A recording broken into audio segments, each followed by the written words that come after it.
So I'll talk about some of the amazing things that I believe go on in the ocean, mostly around fish, and then particularly focus on one of those types of amazing behaviours, the way fishes aggregate to breed at particular places and times of the year, how humans can interfere with that incredibly critical biological process, and then how we can reverse those changes.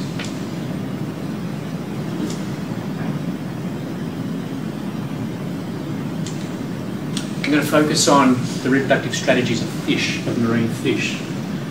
Amongst the vertebrates, fish have the greatest diversity of reproductive strategies and biologies associated with that. And amongst vertebrates also, where there is parental care of fertilised eggs, fish are unique in that where it happens in fish, it's mostly the males who do it.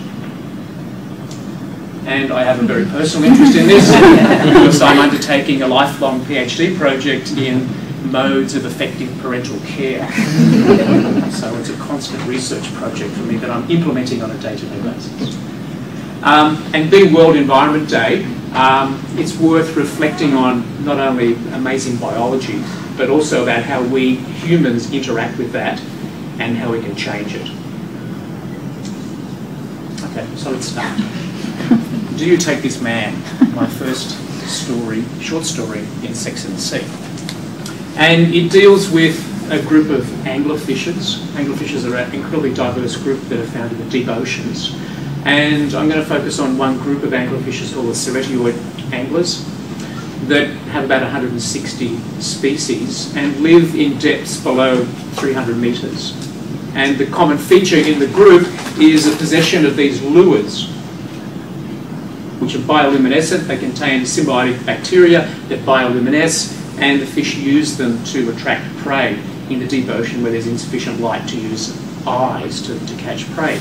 And what's interesting here is it's only the females that have these lures, and the reason will become clear in a minute. Now, one of the pressures that these anglerfishers face in being in the deep ocean is how do they find mates?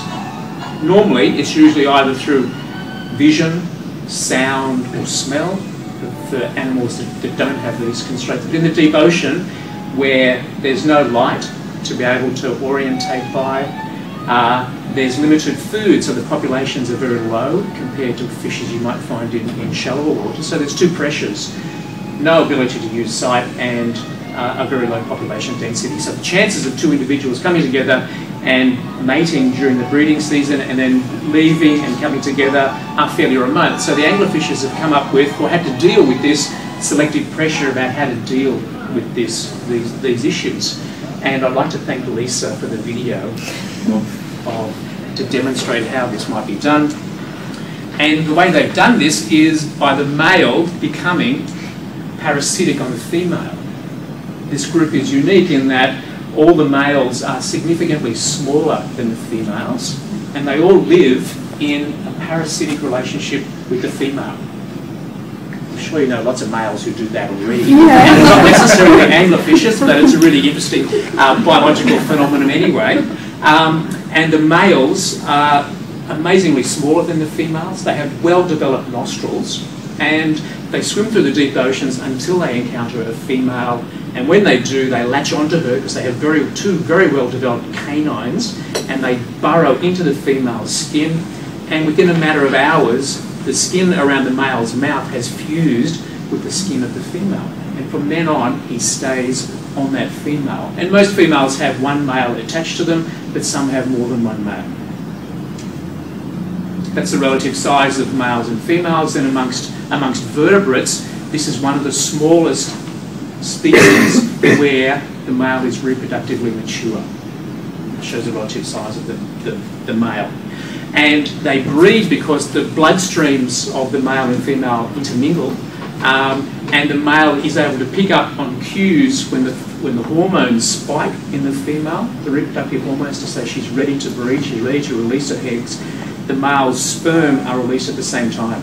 So there's a hormonal signal that overcomes the lack of a visual or courtship display that normally occurs in other species. So they've got around these pressures in, I think, an amazing and diverse way. And the name of this phenomenon is sexual parasitism. I love saying that. I think it's really descriptive about lots of behaviours. And one of the first scientists to describe this in an elegant way was William Beebe. And he's one of my childhood heroes. As I was growing up, I was really fascinated and intrigued by the mould of the scientist explorer. So I read a lot about these guys and the sort of work they did. And William Beebe, here in his wonderful clothes, then going native, and here, went down in the bathysphere in the early 30s to explore the deep ocean off Bermuda and came back with these amazing descriptions of the life he saw there.